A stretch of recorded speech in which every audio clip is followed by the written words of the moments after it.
Salut tout le monde, c'est Wawak et aujourd'hui on se retrouve pour le premier épisode de cette série pour apprendre Arduino. Alors déjà, à qui elle s'adresse cette série?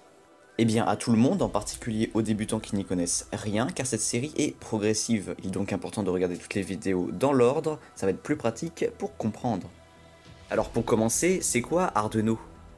Arduino est une carte de développement créée en 2005 par 5 informaticiens et designers souhaitant rendre la programmation de microcontrôleurs facile et peu coûteuse.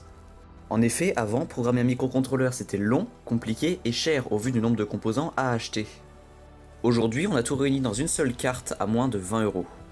L'avantage aussi, c'est que Arduino est open source et open hardware. Vous pouvez donc trouver légalement les plans des Arduino sur le site officiel. Première étape, ça va être de vous procurer une carte.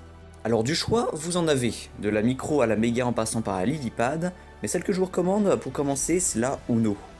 Son prix et ses caractéristiques en ont fait l'Arduino par excellence. Elle est parfaite pour commencer et même après, son nombre d'entrées et de sorties vous sera pour la plupart du temps suffisant pour vos projets. Et pour commencer, je vous recommande d'en commander une sur le site officiel, ça vous évitera d'avoir des ennuis avec les pilotes. Ah et oui, si possible, commandez-la avec un support, car sans ça, les chances de créer des courts-circuits sont grandes à cause des composants traversants. Et si malheureusement vous ne pouvez pas vous procurer de carte Arduino mais que vous avez quand même envie d'apprendre Arduino, vous pouvez vous rendre sur le site Tinkercad qui vous propose un émulateur 100% gratuit et très bien fait, sous condition de vous créer un compte. Je ferai d'ailleurs sûrement une petite vidéo à part pour vous expliquer comment fonctionne cet excellent site. Mais bien sûr, le mieux reste d'avoir une carte chez soi avec les composants de base.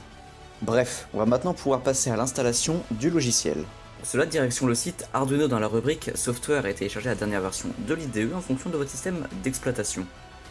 Cliquez dessus et vous arrivez ensuite sur une page pour faire un don. Si vous n'avez pas envie, cliquez sur Just Download. Enregistrez ensuite le fichier et une fois le téléchargement terminé, on va lancer notre exécutable. Le pare-feu de notre ordinateur va leur mettre un petit message de mise en garde, cliquez sur oui. On va ensuite accepter la licence, on va ensuite laisser toutes les cases cochées. On appuie sur Next, on choisit ensuite le chemin de destination, mais vous pouvez le laisser par défaut, et on clique sur Install. Et une fois l'installation terminée, on clique sur Close. Mais en fait, qu'est-ce que ça veut dire IDE et à quoi ça va nous servir? Alors IDE ça veut dire environnement de développement intégré. C'est en fait un espace de travail qui regroupe tous les outils dont on va avoir besoin, dont un éditeur de texte, un compilateur, un débogueur, etc.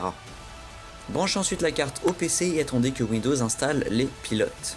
Une fois que c'est fait, on va lancer l'IDE d'Arduino et on va aller dans Outils, Type de carte et on va choisir notre Arduino Uno. On retourne ensuite dans Outils et on va choisir le port sur lequel l'Arduino est branché. Et voilà, l'installation de notre Arduino est maintenant terminée. Rendez-vous la semaine prochaine pour l'épisode 2 où on verra un petit peu plus en détail l'IDE ainsi que la structure de notre programme. Sur ce, merci d'avoir regardé cette vidéo, bricolez bien, n'hésitez pas à vous abonner pour ne pas manquer les prochains épisodes et à bientôt.